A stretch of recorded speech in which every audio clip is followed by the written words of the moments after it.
नमस्कार। क्या सोने के बाजार में अब तक का सबसे खौफनाक और विनाशकारी महासंकट आ चुका है, या फिर दुनिया के सबसे बड़े खिलाड़ी आपकी आंखों में धूल झोंक कर बैकडोर से कोई बहुत बड़ा गेम खेल रहे हैं? सावधान हो जाइए, क्योंकि वैश्विक सराफा बाजार से इस वक्त की जो सबसे सनसनीखेज, चौंकाने वाली और रोंगटे खड़े कर देने वाली ब्रेकिंग खबर आ रही है, उसमें पूरी दुनिया के आम निवेशकों के होश उड़ा दिए हैं। क्या आप यकीन करेंगे कि जहां एक तरफ सोने की कीमतें रिकॉर्ड ऊंचाई से धड़ाधड़ नीचे गिर रही है, वहीं दूसरी तरफ दुनिया भर के शक्तिशाली सेंट्रल बैंकों ने चुपके से इतिहास की सबसे बड़ी चाल चल दी है। आज के इस बेहद हाई एनर्जी पावरफुल विशेष बुलेटिन में हम इन्वेस्टकों की उस गुप्त रिपोर्ट का लाइव पर्दाफाश करेंगे, जो यह बताएगी कि सोने की इस मंदी के पीछे असली मास्टरमाइंड कौन है। इस वक्त की सबसे बड़ी और शॉकिंग अपडेट आंकड़ों के गलियारों से आ रही है कि साल 2026 की दूसरी तिमाही सोने के लिए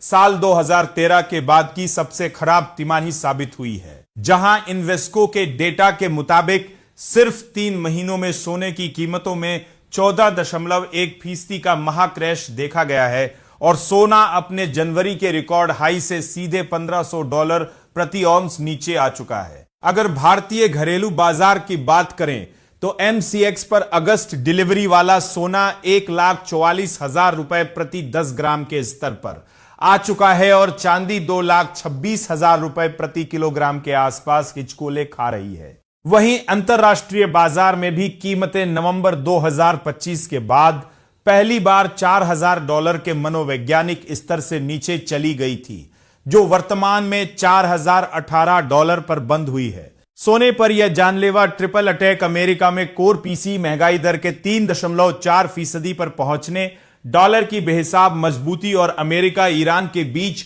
शांति की खबरों से हुआ है, जिसके कारण जुलाई में ब्याज दर 0.25% बढ़ने की पूरी आशंका है। लेकिन ठहरिए, असली सनसनीखेज खेल तो इसके पीछे छुपा है, क्योंकि जहां मंदी के डर से आम खुदरा निवेशक घबराकर अपना सोना कौड़ियों के दाम बेचकर भाग रहे हैं, वहीं दुनिया भर के केंद्रीय बैंक इसी गिरावट का फायदा उठा के चुपचाप भारी खरीदारी कर रहे हैं। वर्ल्ड गोल्ड काउंसिल के सबसे बड़े सर्वे ने खुलासा किया है कि 45% केंद्रीय बैंक अगले 12 महीनों में अपना गोल्ड रिजर्व और ज्यादा बढ़ाएंगे और 80% का मानना है कि वैश्विक आरक्षित भंडार में सोने की हिस्सेदारी लगातार बढ़ेगी,